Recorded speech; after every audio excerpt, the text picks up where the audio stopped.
नमस्कार साथियों, आप सबका पुनः स्वागत है श्रद्धा वेद पुराण में।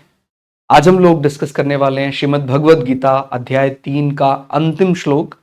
इससे पहले हम लोगों ने अध्याय 1, 2 और तीसरे अध्याय के भी सभी श्लोक अलग अलग रिकॉर्डिंग कंप्लीट कर ली है।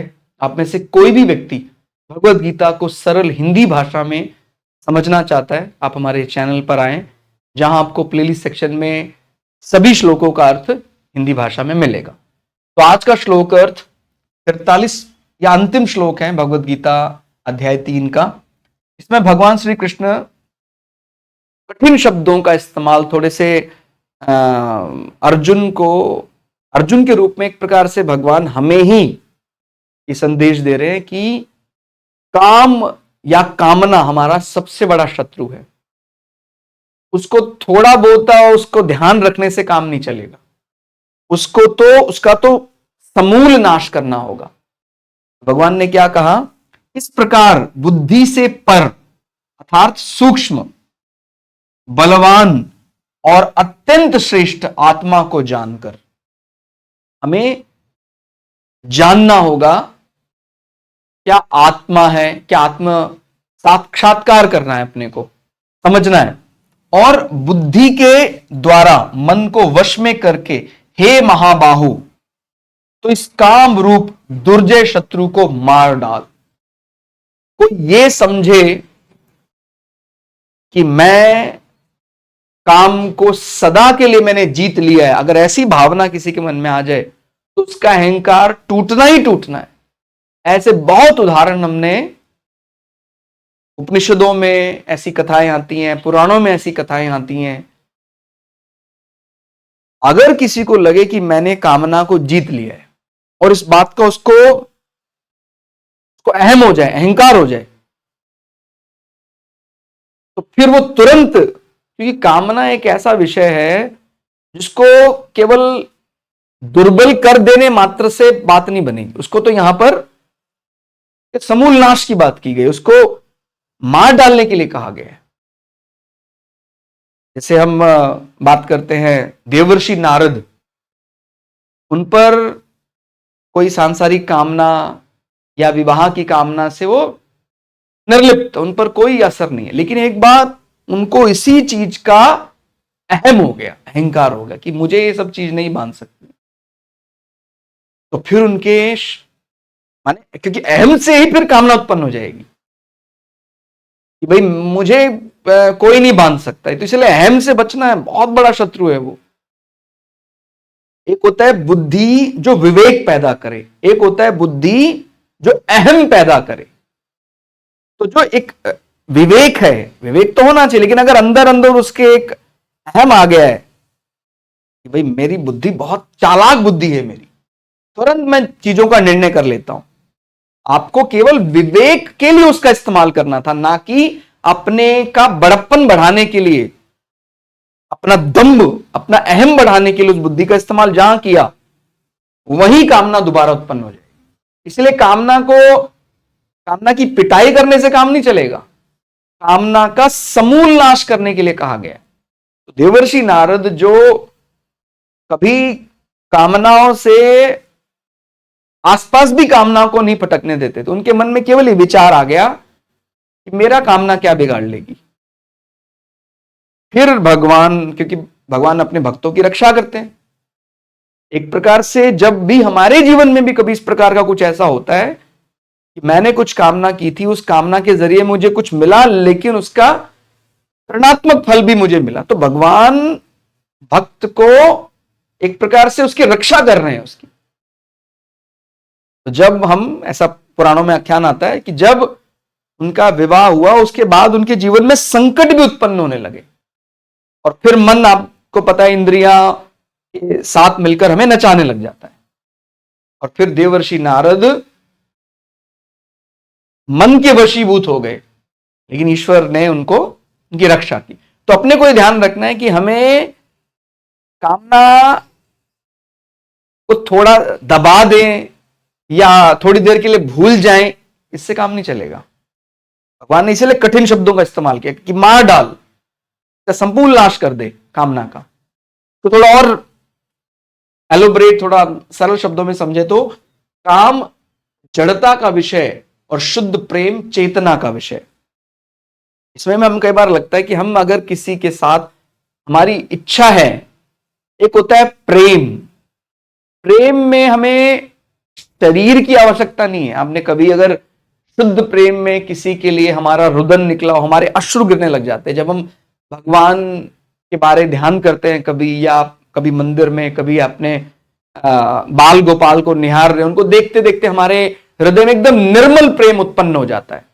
वो प्रेम कोई शारीरिक कामना नहीं चाहता है कि मुझे वो मिल जाए, उसके बाद उसमें कोई जड़ वस्तु का, जहां शुद्ध प्रेम होगा वहां कोई जड़ वस्तु यानी सांसारिक वस्तुएं जो हैं उनका कोई रोल नहीं है। लेकिन जब हम कामना की बात करते हैं, उस कामना का मूल कारण ही संसार, वो संसार से संबंधित ही होगी।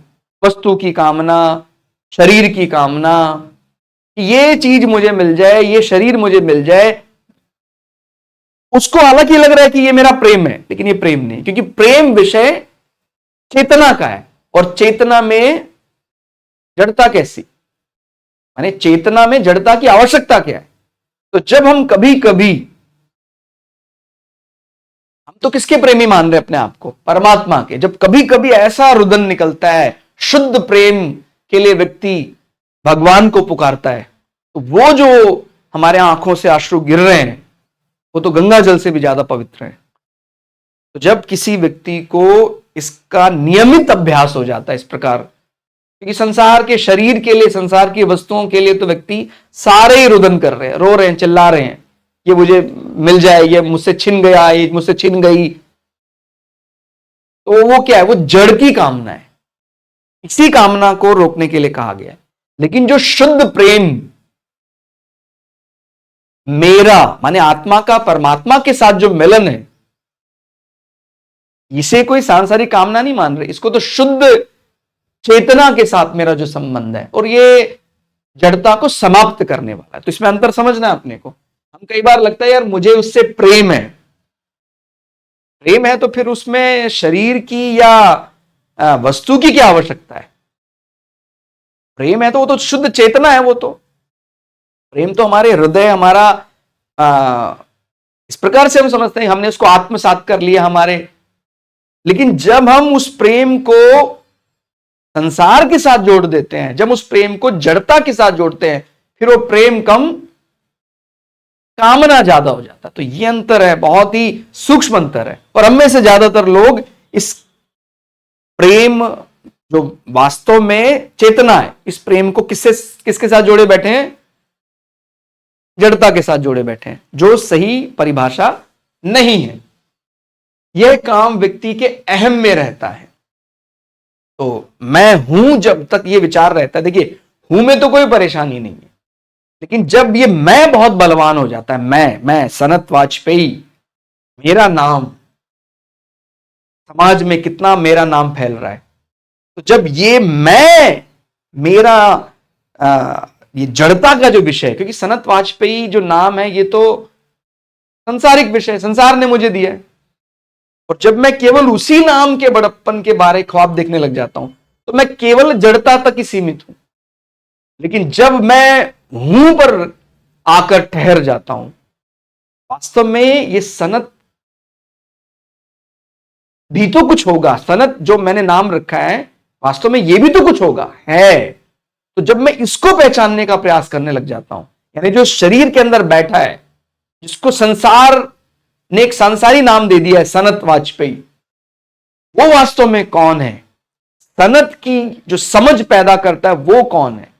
तो जब मैं उसको तलाशने लग जाता हूं तो ये शुद्ध चेतना की तलाश है। और उस चेतना के लिए किसी सांसारिक जड़ वस्तुओं या जड़ मनुष्यों के सहारे की आवश्यकता नहीं होती है। ठीक हो गया? तो ध्यान रखना है कि हम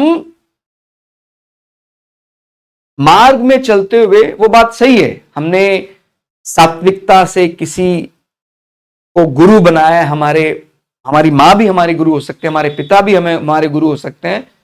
जब हम उनसे भी गुरु होने की प्रार्थना करते हैं तो फाइनली हमें अंततो गत्वा जाना तो उसी राह पर है, यानी वो हमें एक सद्मार्ग दिखा सकते हैं। यानी इसमें संसार को शामिल करने की जहां तक बात कर रहे हैं कि संसार का आप इस प्रकार की मदद ले सकते हैं कि आपको वो मार्ग दिखा दे, लेकिन आपको मार्ग तय स्वयं करना है। एक समय ऐसा आएगा जब आपको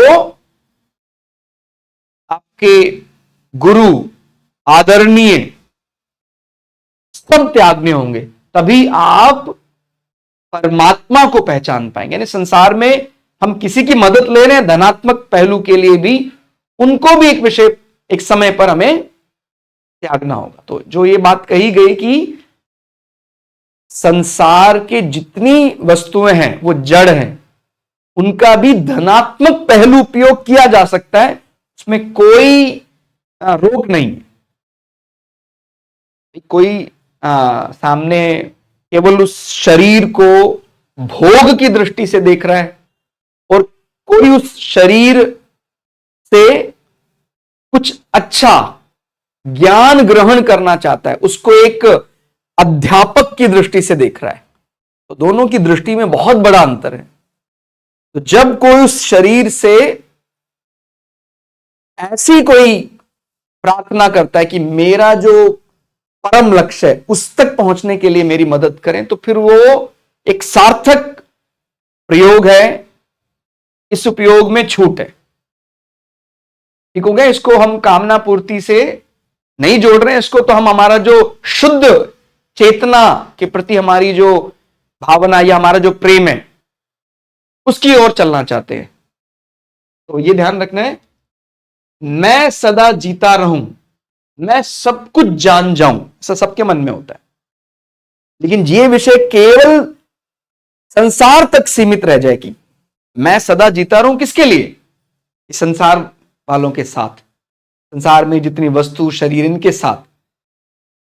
और यही अगर हम केवल इस विषय को मैं सदा जीता रहूं, क्योंकि हम तो सदा ही हैं, हमारी ये भावना ही जो हमारे मन में प्रकट होती है वास्तव में हम ऐसे ही हैं, हम सदा ही रहना चाहते हैं क्योंकि हम सदा के लिए ही है। परमात्मा का ही अंश है ना, तो परमात्मा तो सदा ही रहेगा, वो ऐसा नहीं आज है कल नहीं है। लेकिन हम ये जो संबंध केवल जब संसार के साथ मानने लग जाते हैं वही समस्या आती है। तो देखिए इसको फिर से समझते हैं, मैं सदा जीता रहूं, मैं सब कुछ जान जाऊं, मैं सदा के लिए सुखी हो जाऊं। अगर इस स्वरूप को आप जड़ वस्तुओं के साथ एक होकर देख रहे हैं तो फिर यह कामना है। लेकिन यदि भावना ये रखें लेकिन ये जड़ नहीं चेतना के साथ कर लें ऐसा संबंध, तो फिर आप सही मार्ग पर हैं। ठीक हो गया? जैसे मैंने भी बताया भी अलग अलग हमारे जीवन में कोई ना कोई व्यक्ति विशेष आते रहते हैं, लेकिन हम जब भी संसार के लिए उस संबंध को नहीं बना रहे हैं, जैसे ये लाइन है, मैं सदा जीता रहूं किसके लिए? संसार के लिए क्या? वही समस्या हो जाती है। मैं सब कुछ जान जाऊं किसके लिए? संसार के लिए नहीं, मैं सदा के लिए सुखी हो जाऊं, क्योंकि हम तो परमानंद है ना, इसलिए हमारे मन में कामना उठती है। लेकिन ये सदा के लिए सुखी हो जाऊं, अगर आप इसको कंपैरेटिवली या इस संसार में रहते हुए ऐसा कामना कर रहे हैं कि, तो फिर यही समस्या खड़ी हो जाती है। तो आपको ये सब कुछ प्राप्त हो सकता है, लेकिन ये जड़ से कामना नहीं करनी है, चेतना से। ठीक हो गया? वो तो मैं परमात्मा ही हूं, परमात्मा के साथ ही हूं, इसीलिए मैं सदा ही जीता रहा हूं। परमात्मा का अंश है तो फिर उसको कैसे कुछ चीज पता नहीं होगी, तो सब उस ज्ञान उसके अंदर ही है, और वो परमात्मा का अंश है तो सदा से ही सुखी है वो।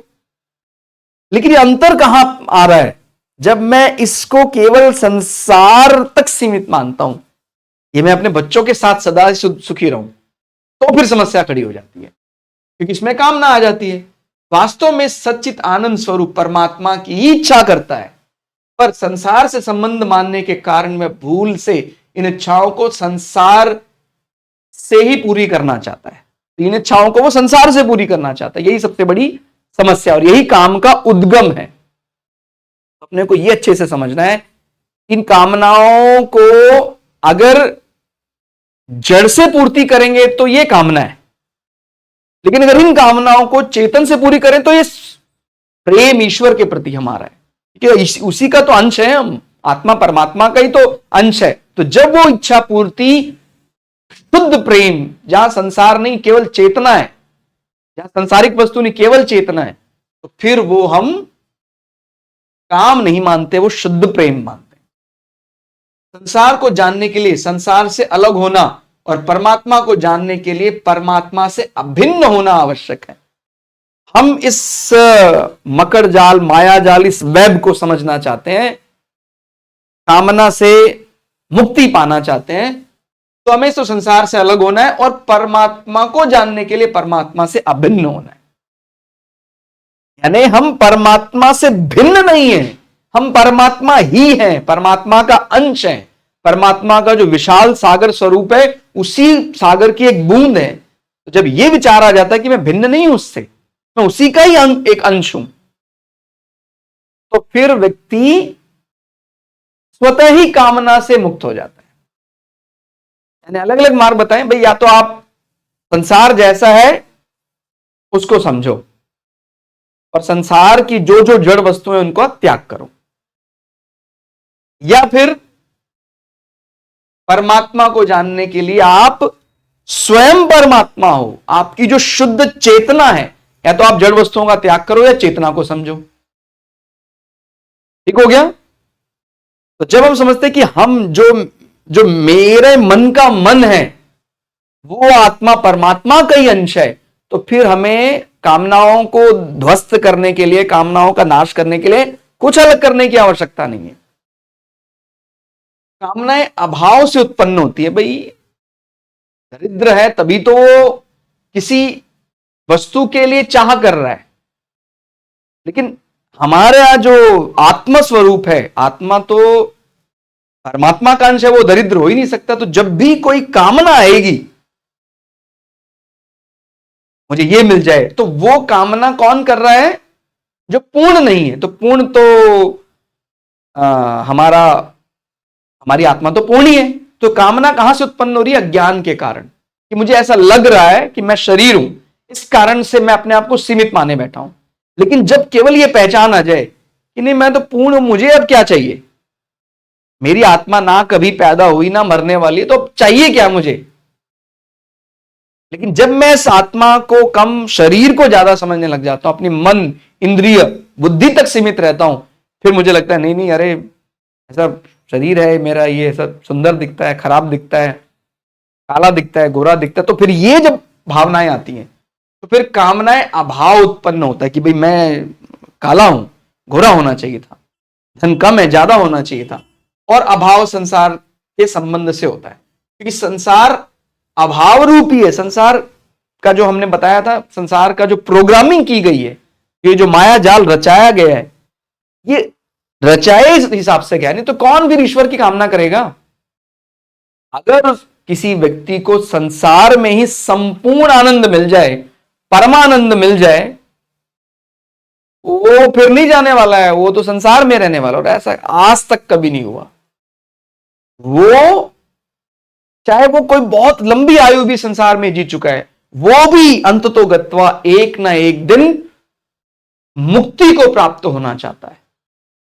ठीक हो गया? तो कोई बहुत महापुरुष है, संसार में रहकर अपना कर्तव्य कर रहे हैं, उनकी भी जो इच्छा है, उनका जो प्रेम है, उनका जो समर्पण है, वो यही कहता है उनको बारंबार कि मैं उस परमात्मा के लिए जो मेरा प्रेम है वो सदा बढ़ता ही रहे, लेकिन एक दिन मैं उसमें विलीन हो जाऊं, मेरी यही कामना है।